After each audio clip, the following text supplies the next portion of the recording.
On Monday, after several months of intervention, the Nigerian government secured a deal with UAE authorities lifting ban on citizens traveling to the United Arab Emirates.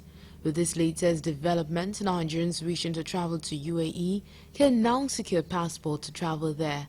The Minister of Information and National Orientation, Mohammed Idris, broke the information shortly after the Federal Executive Council meeting presided over by President Bola Tinubu. The minister said Nigeria has been discussing the UAE over the ban on Nigerians traveling to that country. But today an agreement has been reached on that now Nigerian passport holders can be issued passports to travel to United Arab Emirates can do so. Still on Monday, a Kano State High Court presided over by Justice Amina Aliyu has perpetually restrained Aminu Ado Bayero and four other disposed emirs of Bichi, Rano, Gaya and Karaye from parading themselves as emirs. Delivering the judgment on Monday, Justice Aliyu further restrained the 15th Emir of Kano and further dethroned emirs by themselves, servants, privies and other persons appointed by them for parading themselves as emirs of Kano, Bichi, Gaya, Rano, Karaye. Recall that the Kano State government had filed a suit asking the State High Court to stop the 15th Emir, Bayero, and four other emirs of Karaye from parading themselves as emirs.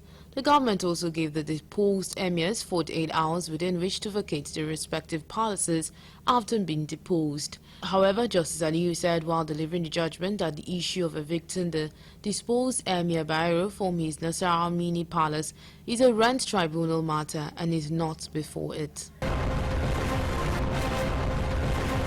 On Tuesday, the Nigerian Senate once again being thrown into a state of mourning following the death of House Representatives member Honorable Ekene Adams. The Red Chamber adjourned plenary till Wednesday in honor of the late lawmaker who died on July 16.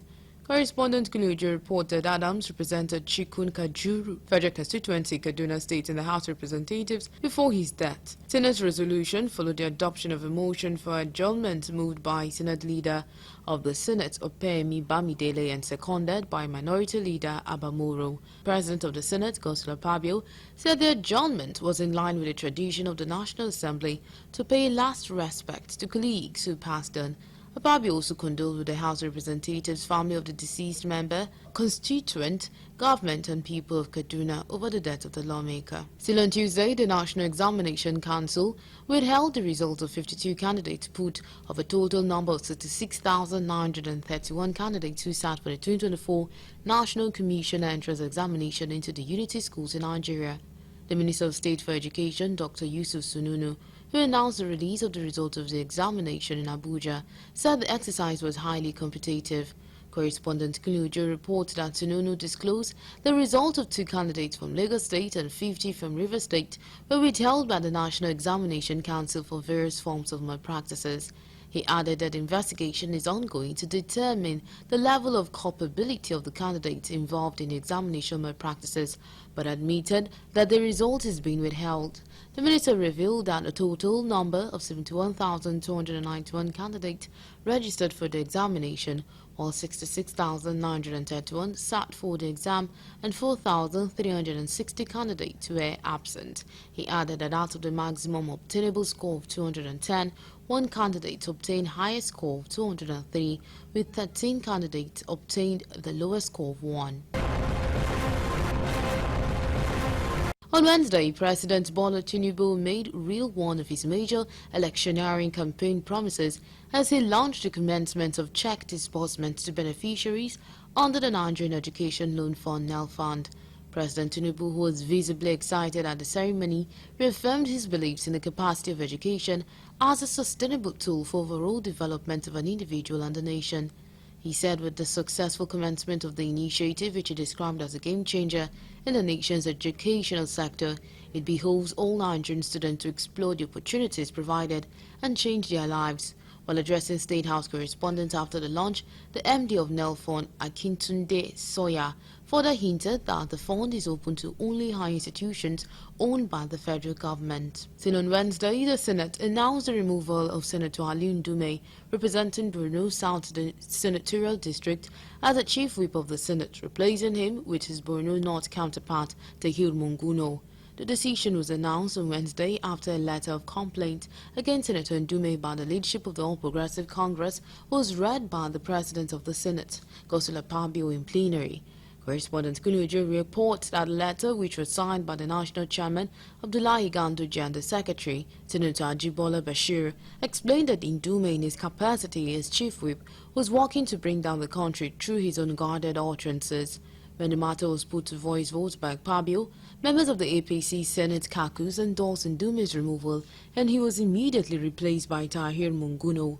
Meanwhile, President Bola Tinubu has asked the upper legislative chamber to speedily consider and approve a supplementary budget of 3.2 trillion naira.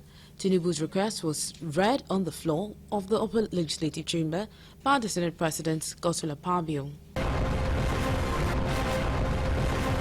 On Thursday, after several months of back and forth, President Bola Tinubu and organized Labour came to a compromise on Thursday, pegging the new minimum wage at 70,000 naira. With the latest development, President Tinubu will in the next few days forward a wage review bill to the National Assembly before implementation may commence. Correspondent Nabuchi Nabuchi sent in the report. The President's approval followed wide consultative meetings with governors, the organized private sector and the labor bureaucrats. Labour, however, conceded by accepting the new wage increase when Tinubu promised to ensure that wages will be reviewed every 3 years rather than the once in 5 years old order. Minister of Information and National Orientation Mohammed Idris said the agreement will bring smiles on the faces of the workers as the President has fulfilled his promise that he will not disappoint the workers.